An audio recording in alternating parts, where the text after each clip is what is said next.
उर्वशी हाथ में सिंदूर की डिबिया पकड़े हुए खुद को आईने में देखकर मुस्कुरा रही है।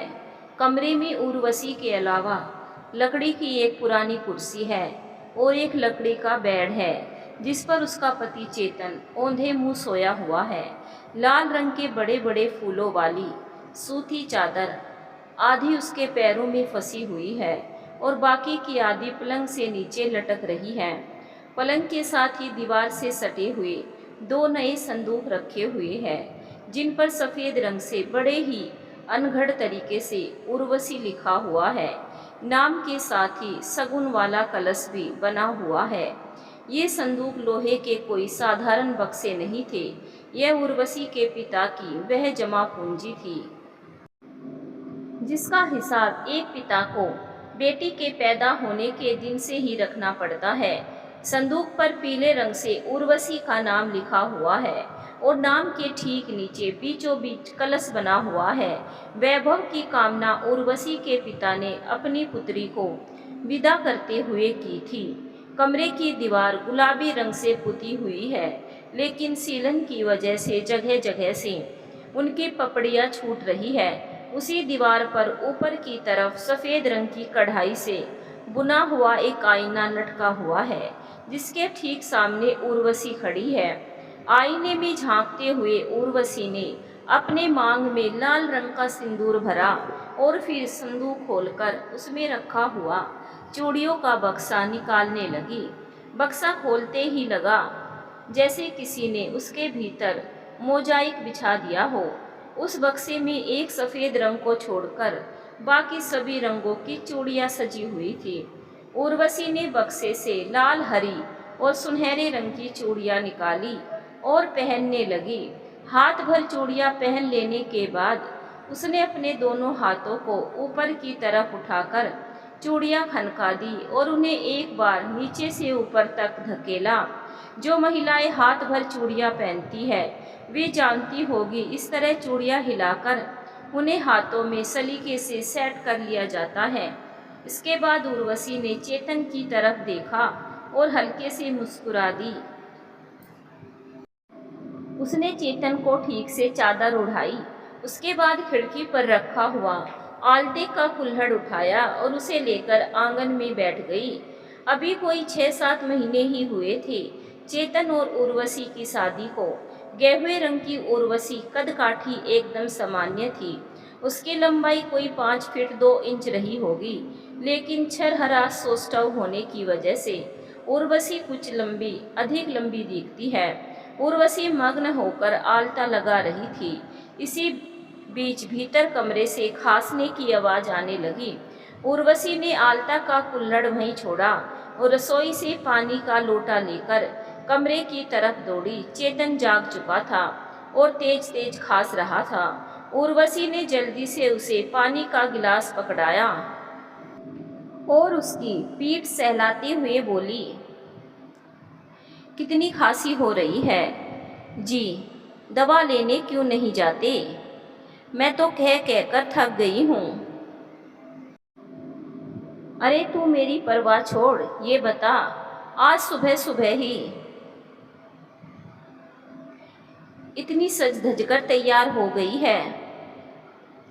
क्या बात है उर्वशी रानी, कहे तो छुट्टी ले लूँ आज की। खांसते हुए चेतन ने उर्वशी को निहारते हुए बोला। वाकई उस वक्त उर्वशी स्वर्ग से उतरी हुई अप्सरा लग रही थी। फिर प्रेम की बात ही अलग है। वह मनुष्य की आंखों का दायरा इतना विस्तृत कर देता है, उसे हर रंग और हर रूप सुंदर दिखाई पड़ता है। प्रेम जिस आंख से देखता है उसके लिए सुंदर कुछ भी नहीं। चेतन की यह बात सुनकर उर्वशी शर्मा गई। धत, आप भी ना, आपको तो आदत हो गई है मेरी बात टालने की। अच्छा सुनिए ना, पहले हाथ पैर धोकर कुछ खा लीजिए, उसके बाद जाकर थोड़ी सी मिट्टी ला देना। मिट्टी? अब सुबह सुबह तुम्हें ये मिट्टी की क्या सूझी उर्वशी? मिट्टी से शिवजी भगवान और माँ पार्वती की मूर्तियाँ बनानी है। आज चिड़ियारा व्रत है। और मुझे शाम को पूजा करनी है। अरे भगवान, सीधे सीधे बोलना कि आज हरितालिका तीज है, लेकिन ये व्रत तो कुंवारी लड़कियां रखती है मनचाहा पति पाने के लिए। अब तुझे तो मैं मिल गया, अब कौन सा भोला बाबा चाहिए मेरी उर्वशी को। चेतन ने उसकी ठोड़ी हिलाते हुए उसे छेड़ा। उर्वशी ने अपनी गर्दन कुछ झुका ली। वह अपनी उंगलियां चादर पर फिराने लगी और मुस्कुराती हुए बोली, सुहागने भी अपने पति की लंबी उम्र के लिए ये व्रत करती है। मेरी तो पहली तीज है, पूरे मन से व्रत करूंगी। एक बात कहूँ उर्वशी, तुम औरतें भी ना जाने क्या क्या झमेले किए फिरती हो। अरे मुझे कौन सा बीमारी आ रही है, तुम भी। इससे पहले चेतन आगे कुछ और बोल पाता, उर्वशी ने उसकी बात काट दी और जमीन पर पड़ी हुई चादर समेटते हुए बोली, सुबह सवेर ये कैसी मनहूस बातें कर रहे हैं आप। भगवान आपको मेरी भी उम्र लगाए और बीमारी आए आपके दुश्मनों को। देखिए, अब आप बातों में वक्त जाया मत कीजिए, जल्दी से उठ जाइए। जानती हूँ मैंने आपकी तरह 2 किताबें नहीं पढ़ी है, लेकिन एक पत्नी होने का फर्ज अच्छे से जानती हूँ मैं। इतना कहकर उसने चादर झटकी और तय लगाकर संदूक के ऊपर रख दी। उसके बाद उर्वशी ने अपने कदम रसोई की तरफ बढ़ा दिए। परंपरा और रूढ़ी में विश्वास रखने वाली पढ़ी लिखी महिलाएं भी नवाचार नहीं कर पाती। फिर उर्वशी तो छठी तक ही घिसट घिसट कर पढ़ सकी थी। अब कौन समझाता उसे कि पति की लंबी उम्र और तीज व्रत में कोई संबंध नहीं, अच्छी उम्र का संबंध अच्छे स्वास्थ्य से है। खैर, उधर कमरे से उर्वशी के विदा लेते ही चेतन भी बाथरूम की तरफ बढ़ गया। चेतन 24-25 साल का एक गठीला नवयुवक था। वह तबीयत से खुश मिजाज और मिलनसार प्रवृत्ति का था। चेतन के आगे के बाल कुछ अधिक ही घुंघराले थे, जिन्हें देखकर उसके दोस्त अक्सर उसे छेड़ते भी थे, लेकिन उसने कभी इस बात का बुरा नहीं माना। चेतन के माता पिता नहीं थे, उसे उसके मामा ने पाल पोस कर बड़ा किया था। 10वीं तक की पढ़ाई की थी चेतन ने। पिछले साल उर्वशी से उसका ब्याह हुआ था। उर्वशी की माँ उर्वशी की शादी से 2 साल पहले ही परलोक सिधार गई थी। उनके जाने के बाद परिवार के नाम पर पिता और एक छोटा भाई ही उसका सब कुछ था। एक बड़ी बहन थी जिसकी शादी माँ के आगे हो गई थी। उर्वशी 23 की हो गई थी।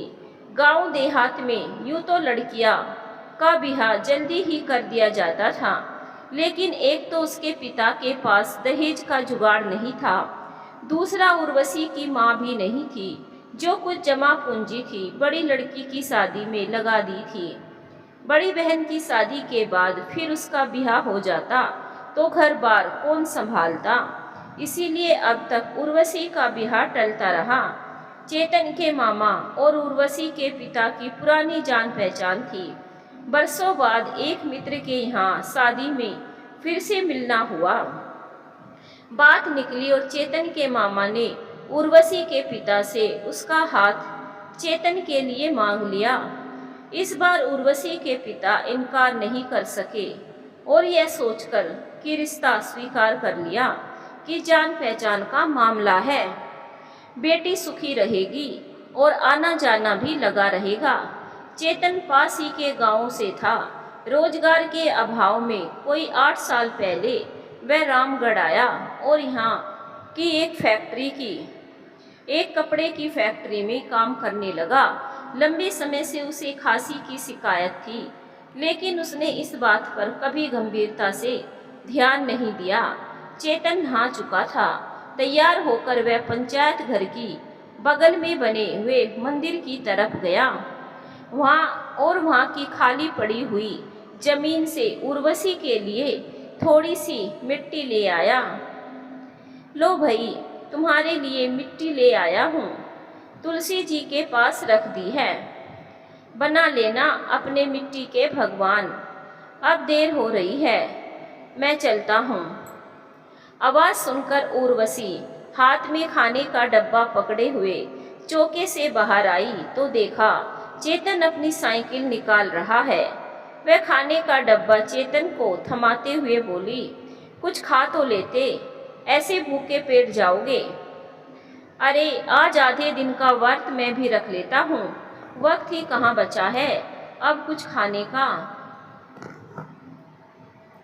चेतन की बात पर उर्वशी कोई प्रतिक्रिया कर पाती, तभी दरवाजे पर लड़खड़ाती हुई एक आवाज आई, अरे चेतन भाई, आज काम पर जाने का विचार है या नहीं? चेतन ने पलटकर देखा तो दरवाजे पर नरेन खड़ा था। वह उसके साथ फैक्ट्री में काम करता था और वही पड़ोस में रहता था। चेतन ने साइकिल को स्टैंड से हटाया और उसके सीधे हाथ के हैंडल पर खाने का डब्बा टांग दिया। चेतन को फिर से खांसी उठने लगी। उसने खांसते हुए ही नरेन की तरफ देखा और बोला, हाँ नरेन भाई, जाना तो है, घर बैठने के पैसे थोड़ा ही देगा मालिक, रुको बस 2 मिनट में आता हूँ। नरेन को यह आश्वासन देकर चेतन ने साइकिल का रुख दरवाजे की तरफ करते हुए उसे सटाया और पास ही खड़ी हुई उर्वशी के हाथ में कुछ रुपए थमा दिए। ये लो, 400 रुपये रख, अब बस कुछ ही रुपयों की कमी रह गई है, जल्दी ही तेरी सिलाई मशीन भी आ जाएगी। सुनिए जी, आज नहीं तो कल मशीन तो आ ही जाएगी, पहले आप डॉक्टर को दिखा लीजिए, ये बेरन खांसी है कि जाती ही नहीं। अरे कुछ नहीं हुआ मुझे।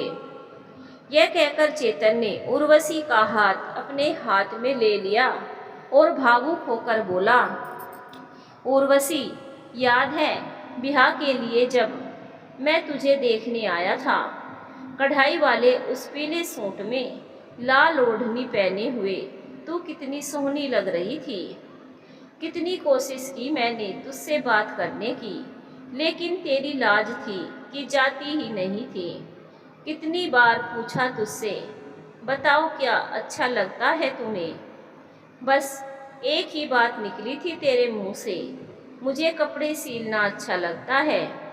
उसी दिन सोच लिया था कि ब्याह वाले दिन तुझे एक सिलाई मशीन दूंगा, लेकिन कमबख्त पैसे ही जमा ना हो सके।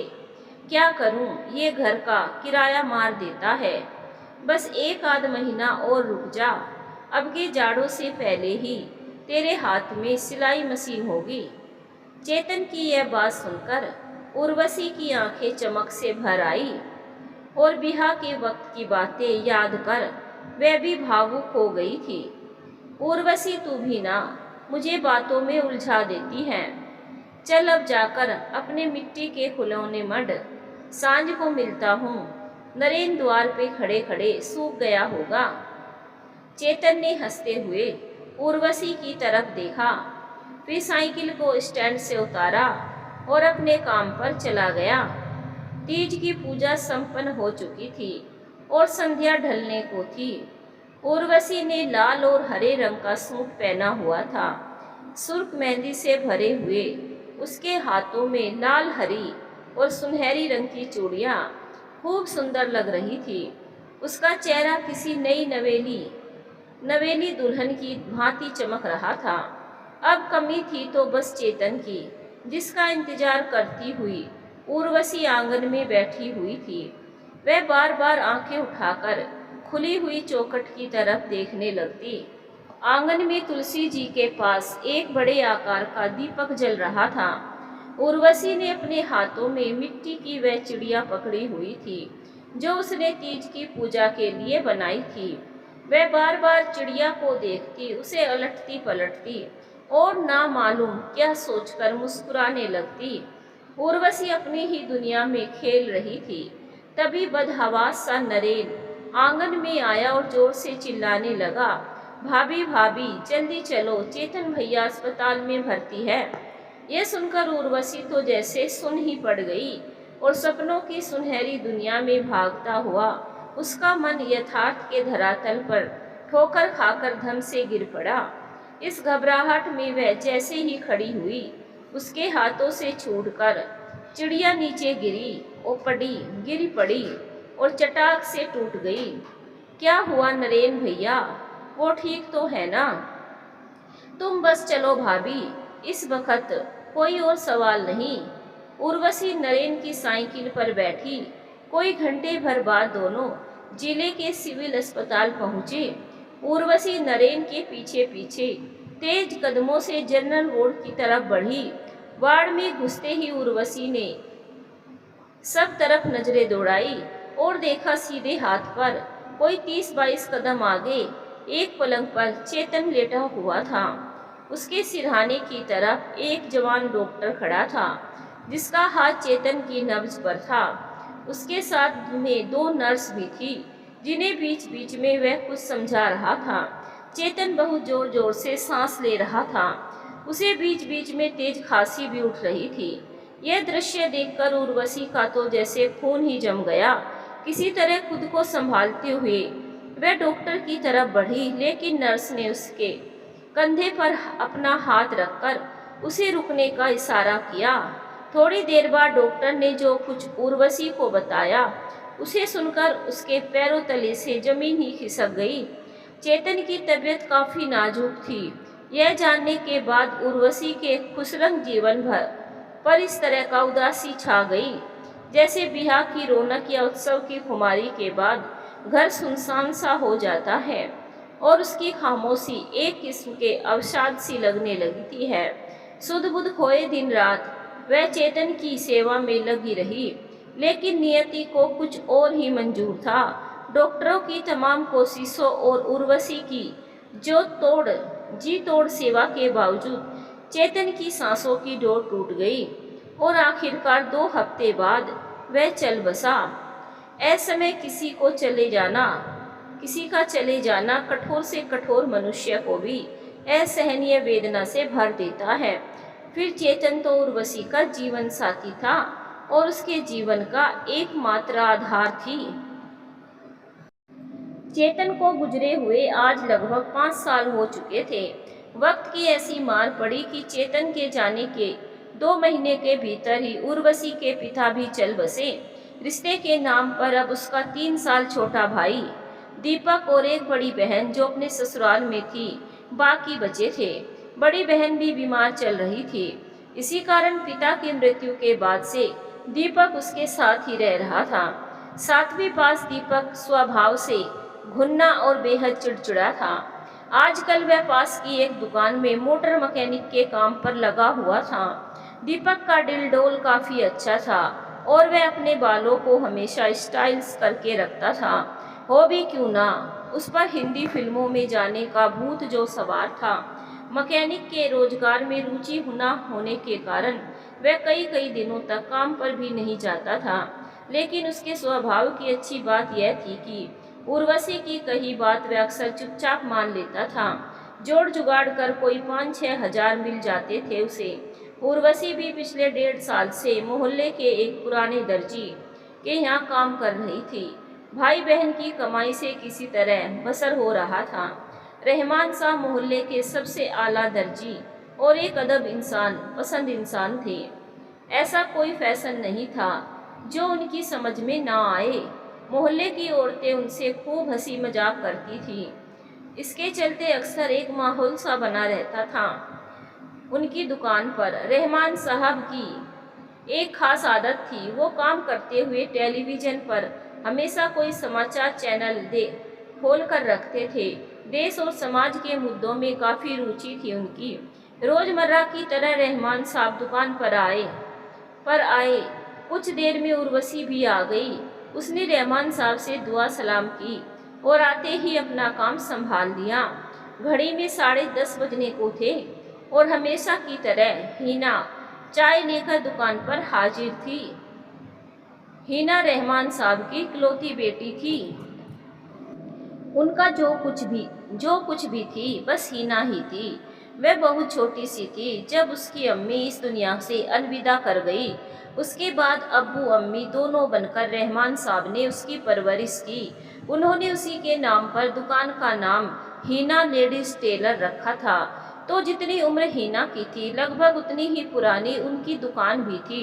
यूँ तो रहमान साहब एक से एक फैशनेबल कपड़े सिलते थे, लेकिन उनकी हीना को घुटनों से ऊपर तलक कमीज और नीचे चूड़ीदार सलवार बस यही भाता था। इस साल वह ओपन स्कूल से 10वीं की परीक्षा दे रही थी। स्वभाव से बहुत चंचल थी। हीना की उर्वशी से खूब बनती थी। अब्बू को चाय देकर वह उर्वशी की तरफ बढ़ी। उसने कई बार उसे आंटी कहकर पुकारा, लेकिन उर्वशी के कानों में तो जैसे किसी ने शीशा भर दिया हो। उर्वशी की निगाह एक टक टीवी पर अटकी हुई थी।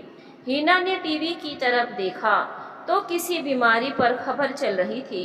अरुणाचल प्रदेश में टीबी की लाइलाज बीमारी के 4 नए मामले नजर सामने आए हैं।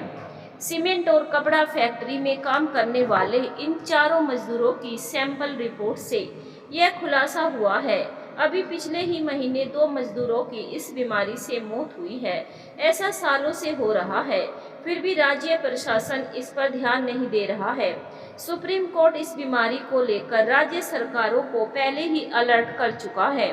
टीबी का इलाज है, पर जब यह बस से बाहर हो जाती है तो लाइलाज हो जाती है। यह एक लाइलाज बीमारी है। इससे फेफड़े ठीक से फैलना और सिकुड़ना बंद कर देते हैं और व्यक्ति को गंभीर खांसी की शिकायत हो जाती है, जिससे सांस लेने में काफ़ी तकलीफ होती है और धीरे धीरे आदमी की मौत हो जाती है। उर्वशी पत्थर बनकर टीवी पर आग गड़ाई सब सुन रही थी। रहमान साहब समझ नहीं पा रहे थे कि आखिर माजरा क्या है। इसी उलझन में वह उठे और उन्होंने टेलीविजन बंद कर दिया। रहमान साहब थोड़ी देर तक उर्वशी को देखते रहे। आखिरकार कुछ मिनटों बाद जब वह कुछ सामान्य हुई तब उन्होंने पूछा, तुम्हारे शोहर को भी यही बीमारी हुई थी क्या? इतना सुनना था कि उर्वशी ने सिलाई मशीन को अपनी दोनों बाहों में कसकर पकड़ लिया। उसने अपना सिर टेबल पर टिकाया और फूट फूट कर रोने लगी।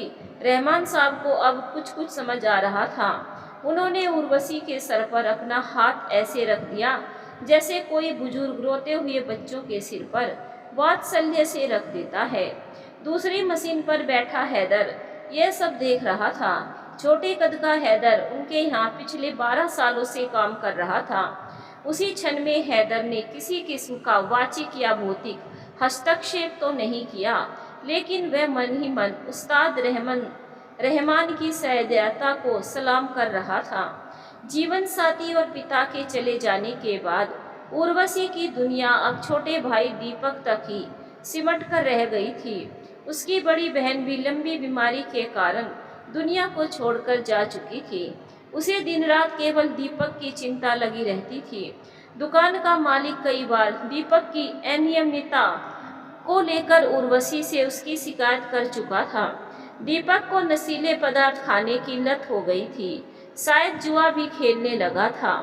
एक दिन ना मालूम उसके दिमाग में क्या फितूर आया, वह घर से भाग गया।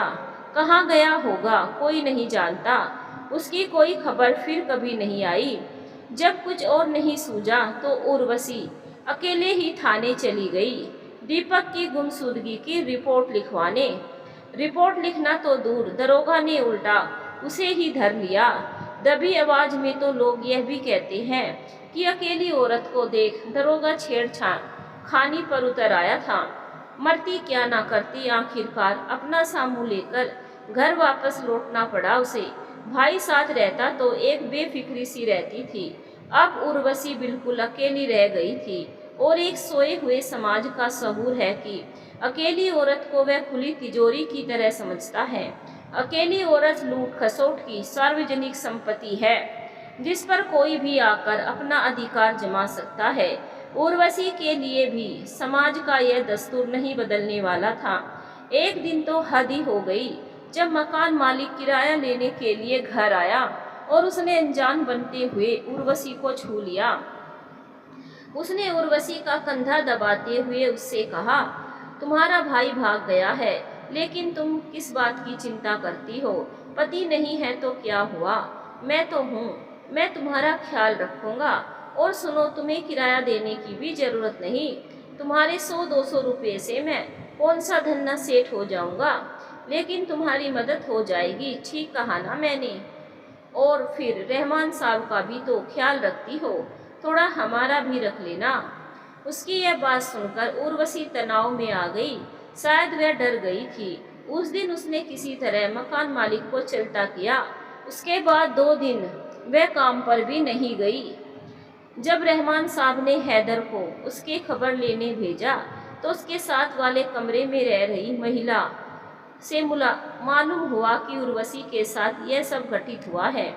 हैदर ने वापस जाकर यह खबर जब रहमान साहब को सुनाई तो वो गहरी चिंता में पड़ गए। उधर उर्वशी की तकलीफ दिन पर दिन बढ़ती ही जा रही थी।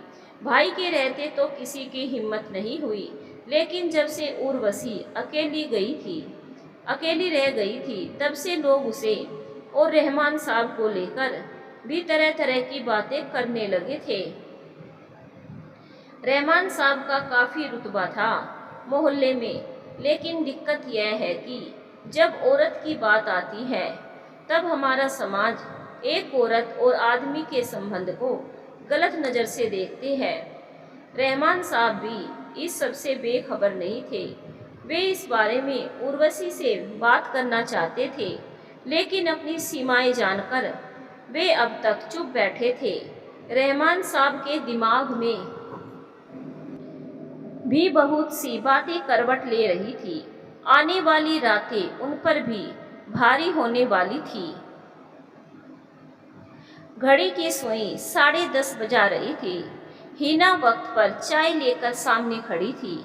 रहमान साहब ने उसके हाथों से चाय का कप लिया और उसे अपने पास बैठने को कहा।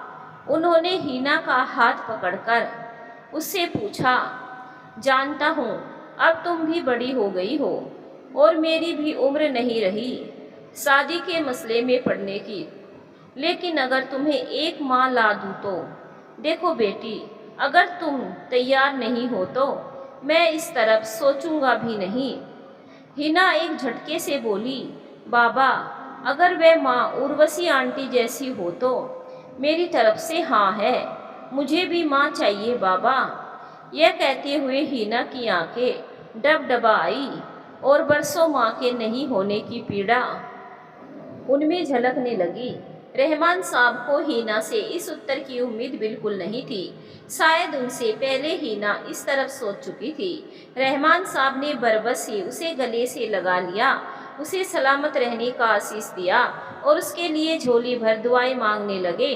बाद में रहमान साहब ने हैदर से भी इस बारे में विमर्श किया। वो हैदर को अपने छोटे भाई की तरह मानते थे और हैदर उन्हें अपने पिता तुल्य, इसीलिए उसके मन की था लेना भी उन्हें जरूरी लगा। ये जानकर हैदर खुश तो हुआ, लेकिन उसके मन में एक बात आ रही थी, आप तो नेक दिली से एक अच्छा काम करने जा रहे हैं, अल्लाह आपको जन्नत बख्शे, लेकिन जरा जमाने की सोचिए, एक तो उम्र का फासला है और फिर इतना कहते कहते हैदर का हलक सूख गया और वह चुप हो गया। खुलकर बताओ हैदर, जबान क्यों लड़खड़ाने लगी? माफ़ कीजिएगा रहमान साहब, लेकिन धर्म का मसला भी है, आपसे तो कुछ भी नहीं छुपा। पहले ही हिंदू मुस्लिम को लेकर अफवाहें गर्म है, ऊपर से महीने भर में चुनाव है, ऐसे में यह बात और भी खतरनाक हो सकती है। ऐसा ना हो कहीं उर्वशी बीबी और आपकी जान पर बन आए और आपको लेने के देने पड़ जाए। रहमान साहब हैदर का इशारा समझ चुके थे। उन्होंने एक गहरी सांस लेते हुए कहा, अल्लाह सब देख रहा है हैदर, ऐसा तो कोई धर्म नहीं जो बेबस पर रहम की बात ना करता हो। हमें नेक काम करने से कभी नहीं डरना चाहिए, बाकी जो होगा देखा जाएगा। जानते हो, जब मैंने हिना से इस बारे में बात की तो वह पसीज गई और बोली, उसे उर्वशी जैसी माँ चाहिए। सोचो, बिटिया को अम्मी मिल जाएगी और एक बेवा को आसरा। मजहब के नाम पर इंसानियत से मुंह मोड़ लेना तो ईमान से गद्दारी हुई। मैं आज ही मौलवी साहब से मशविरा कर लेकर आता हूँ। रहमान साहब उसी शाम मौलवी साहब के पास गए, उन्हें पूरे मामले की जानकारी दी और इस मसले पर उनकी रजा जानने की कोशिश करने लगे। मौलवी साहब यूं तो खुदा के नेक बासिंदे थे, लेकिन उन्हें रहमान का यह विचार पसंद नहीं आया। वह बोले, बरखुरदार, क्यों जिंदगी से बैर मोल लेते हो? अगर तुम्हें उस बेवा की इतनी ही चिंता है तो क्यों ना एक अच्छा सा हिंदू लड़का देखकर उसे उसके घर बिठा दिया जाए। बिरादरी की आबरू भी बनी रहेगी और मुफलिस पर रहम भी हो जाएगा। इसके बाद घंटा भर दोनों में तकरीर होती रही। फिर रहमान साहब उनकी इजाज़त लेकर घर वापस आ गए।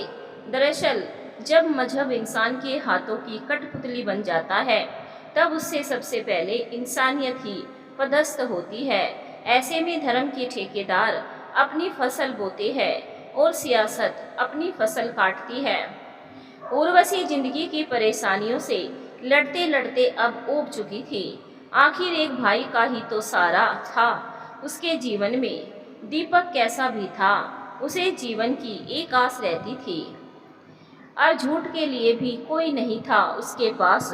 उर्वशी का खाना पीना, सोना जागना, हंसना रोना सब अस्त व्यस्त हो गया था। अब उस घर में उर्वशी थी, एक छत थी और 4 दीवारें थी। लेकिन घर कंक्रीट की दीवारों और सीमेंट से नहीं, उसमें रहने वाले लोगों और उनके भावपूर्ण संबंधों से बनता है। उर्वशी का घर अब मकान हो गया था। उसका जिस्म तो था, लेकिन उसकी रूह गुमशुदा हो गई थी। जब से दीपक घर छोड़कर गया था तब से वह बहुत गुमसुम रहने लगी थी।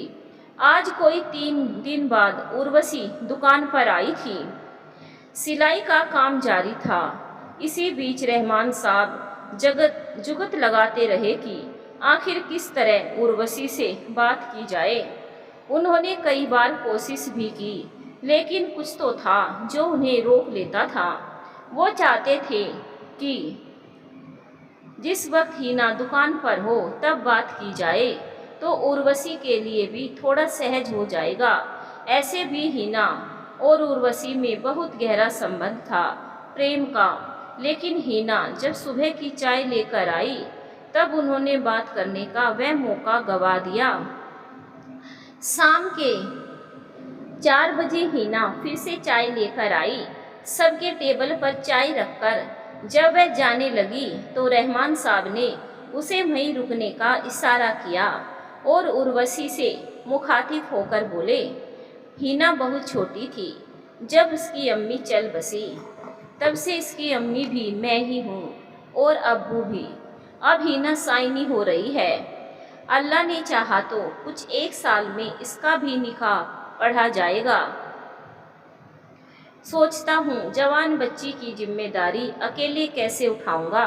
इतना कहकर रहमान साहब चुप हो गए। आगे की बात उनके गले में अटकी रह गई।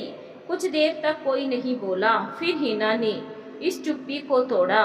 वह उर्वशी के पास गई और उसका बायां हाथ पकड़कर एक सांस में बोल गई, आंटी, क्या आप मेरी अम्मी बनेगी? अचानक से ऐसा प्रस्ताव सुनकर उर्वशी स्तब्ध रह गई। उसके सीधे हाथ में पकड़ा हुआ चाय का कप हिलने लगा। उसने कप को टेबल पर रखा, धीमे से हीना से अपना हाथ छुड़ाया और अपनी उंगलियां चटकाने लगी। तत्काल क्या प्रतिक्रिया करे उसे कुछ समझ नहीं आया। बगैर कोई जवाब दिए वह बहुत हड़बड़ी में वहाँ से उठी। उसने अपना बैग उठाया और तेजी से दुकान से बाहर निकल गई। अगले दिन रहमान साहब दुकान पर पहुँचे। हैदर दुकान खोल रहा था। दुकान में सन्नाटा पसरा हुआ था। हैदर ने रहमान साहब को सलाम किया। उसके बाद दोनों में कोई बात नहीं हुई। हीना सुबह की चाय लेकर जब दुकान में आई तो देखा उर्वशी आंटी वहाँ नहीं थी। उसने रहमान साहब से पूछा, बाबा, आंटी नहीं आई? रहमान साहब क्या समझाते उसे, वो तो खुद ही शर्मिंदगी से ऐसे घुले जा रहे थे जैसे उनसे अनजाने में कोई गुनाह हो गया हो। नहीं आई, सुन बिटिया, एक काम कर, जरा जाकर तो देख उसके कमरे पर, कहीं बीमार ना पड़ गई हो। उसके हालचाल मिल जाए तो थोड़ा तसल्ली हो। क्या सोचती होगी हमारे बारे में। बाबा की बात सुनकर हीना उर्वशी के यहाँ जाने के लिए निकल पड़ी।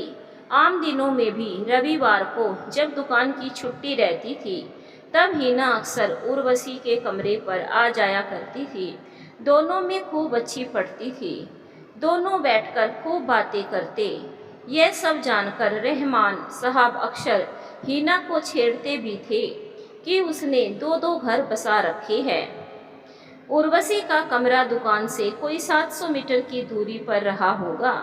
वह किराए का 2 मंजिला मकान था जिसके नीचे एक चाय वाले की दुकान थी और एक परचून की। ऊपर की दोनों मंजिलों पर कोई 4-5 छोटे कमरे बने हुए थे जिन्हें मकान मालिक ने किराए पर चढ़ाया हुआ था। सीढ़ियों से होते हुए हीना उर्वशी के कमरे की तरफ बढ़ी और जाकर उसका दरवाजा खटखटाया, लेकिन 2 बार बजाने पर भी कोई आहट नहीं हुई। दरवाजा खोलो आंटी, मैं हूँ हीना। उसकी आवाज़ सुन उर्वशी ने कमरे का दरवाजा खोला और बगैर कुछ कहे भीतर आ गई। थोड़ा एहसास तो था हीना को, लेकिन अभी उसकी उम्र इतनी नहीं थी कि वह ठीक से इन सब बातों का मतलब समझ पाती जो कल दुकान पर हुई। उसे तो बस उस माँ के मिल जाने से मतलब था जो बरसों से उसके पास नहीं थी। भीतर एक प्लास्टिक की बुनी हुई चारपाई पड़ी हुई थी। हीना उसी पर जाकर बैठ गई। बैठते ही उसने उर्वशी से पूछा, आंटी, आज आप दुकान पर नहीं आई? आपकी तबीयत तो ठीक है। बाबा ने कहा आपका हालचाल ले आने को। हाँ, ठीक हूँ हीना। फिर आप दुकान पर क्यों नहीं आई? हीना ने पलटकर पूछा, लेकिन उर्वशी ने कोई जवाब नहीं दिया।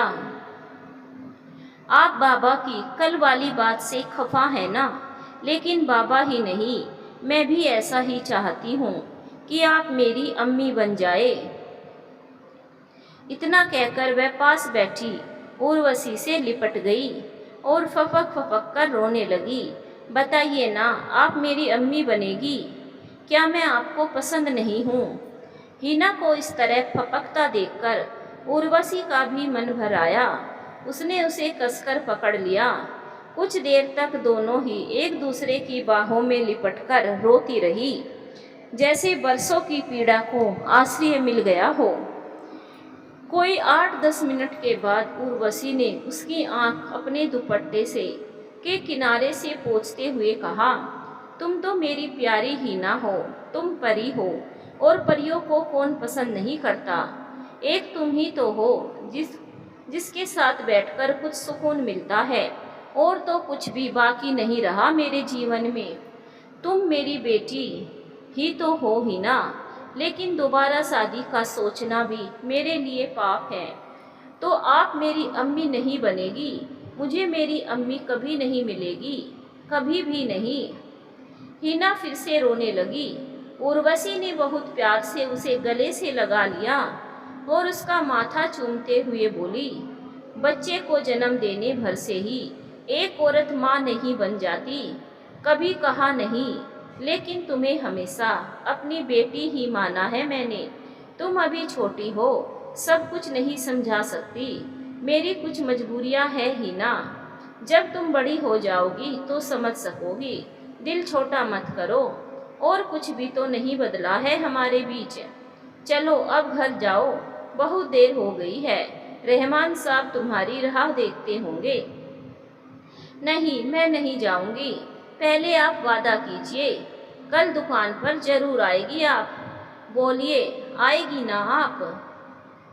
हाँ हीना, मैं आऊंगी कल। उर्वशी ने हीना के हाथ पर अपना हाथ रखते हुए कहा, तब कहीं जाकर हिना ने चैन की सांस ली और आखिरकार वह घर वापस जाने के लिए तैयार हो गई। रहमान साहब ने दुकान में आते ही हैदर से कहा, भाई आज बैंक जाना है पैसे जमा करवाने, जरा घंटे भर के लिए दुकान संभाल लेना, चाय पीकर निकलता हूँ। हैदर ने जी उस्ताद कहकर हामी भर दी। रहमान साहब टीवी चलाकर बैठ गए। कुछ देर बाद जब हिना चाय लेकर दुकान पर आई तो उसने देखा उर्वशी वहाँ नहीं थी। यह जानकर वह उदास हो गई। फिर मालूम नहीं क्या सोचकर उसने चाय का एक कप उर्वशी के टेबल पर भी रख दिया। वह हैदर को चाय देने के लिए आगे बढ़ी, तभी उर्वशी भी आ गई। उर्वशी को देखते ही रहमान साहब ने चाय का कप नीचे रखा। टीवी बंद कर वो अपनी कुर्सी से उठे और कल की बात के लिए उर्वशी के पास जाकर उससे माफ़ी मांगने लगे। माफ़ करना बीवी, कल की गुस्ताखी के लिए अल्लाह गवाह है, मेरे मन में कोई मैल नहीं था। अगर हो तो उसका कहर मुझ पर टूटे। बिन माँ की बच्ची के लिए एक माँ चाहिए थी बस। सोचा था कल को इसके हाथ पीले होंगे, मेहंदी लगेगी, सर पर वालिदा का हाथ होगा तो मेरी बच्ची खुशी खुशी विदा होगी घर से। अल्लाह पाक की कसम, तुम्हारा दिल दुखाने का मेरा कोई इरादा नहीं था। उर्वशी रहमान साहब को एक सरपरस्त की तरह समझती थी। उसे उनका यूं माफ़ी मांगना अच्छा नहीं लगा। वह कल की बात पर कोई बात नहीं करना चाहती थी, लेकिन फिर रहमान साहब को ऐसे देखकर उससे रहा ना गया। शर्मिंदा होने वाली कोई बात नहीं है रहमान साहब, लेकिन मैं दूसरे ब्याह का सोच भी नहीं सकती। अपनी आत्मा को लांघ कर सामने खड़ी खुशियों को अपनी झोली में भर लेने का साहस मुझ में नहीं है। और रही बात हिना की, तो वो मेरी बेटी जैसी ही है। मुझे भी उनकी इतनी ही चिंता है जितनी आपको। मैं अभागन तो अधिक पढ़ ना सकी। आपसे विनती है कि आप हिना को खूब पढ़ाइए। वक्त आने पर ब्याह भी हो जाएगा। 2 हरफ पढ़ लिख लेगी, अपने पैरों पर खड़ी हो जाएगी, तो कल को किसी का मुंह नहीं ताकना पड़ेगा सहारे के लिए। माफ़ कीजिएगा रहमान साहब, छोटा मुंह बड़ी बात, लेकिन अगर आप हिना को मेरी बेटी जैसा मानते हैं तो आप मेरी बात पर गौर करेंगे। उर्वशी की यह समझदारी देखकर रहमान साहब ने सुकून की आह भरी। दुरुस्त बात है बीबी, बस बिटिया के ऊपर अपनी नेमत हमेशा बनाए रखना। एक बाप के लिए इससे बड़ी खुशी की बात और क्या होगी कि उसकी औलाद के सर पर महफूज साया हो। एक बात हमारी भी रख लीजिए, कुछ दिन पहले हिना से मालूम हुआ कि आप औरतों के लिए एक सिलाई सेंटर खोलना चाहती है। आपने मेरी बेटी को अपनी बेटी माना है, अब इस नाचीज को भी खिदमत का एक मौका दीजिए। इतना कहकर रहमान साहब ने अपनी जेब से 50,000 की नोट की गड्डी निकाली और उर्वशी की तरफ बढ़ा दी। आज यही पैसे उन्हें बैंक में जमा करवाने के लिए जाना था। ये क्या है रहमान साहब? उर्वशी ने बड़े अचरज से पूछा। ये आपके सिलाई सेंटर के लिए एक मामूली सी मदद है। जानता हूँ आप बेहद खुददार है, ये रकम नहीं लेगी, मगर जब कभी जुगाड़ हो जाए तब वापस कर दीजिएगा। अभी के लिए रख लीजिए। हिना की तरफ से मानकर ही ले लीजिए। बेटियों को तो दोनों हाथों से बस दिया जाता है।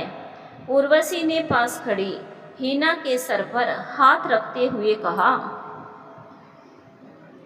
और आप कुछ करना ही चाहते हैं तो बस इतना कर दीजिए। कुछ महीनों के लिए आपकी इसी दुकान में थोड़ी सी जगह दे दीजिए, जहां 2-4 ज़रूरतमंद औरतों को सिलाई का काम सिखा सकूं। वही सबसे बड़ा सहारा होगा मेरे लिए।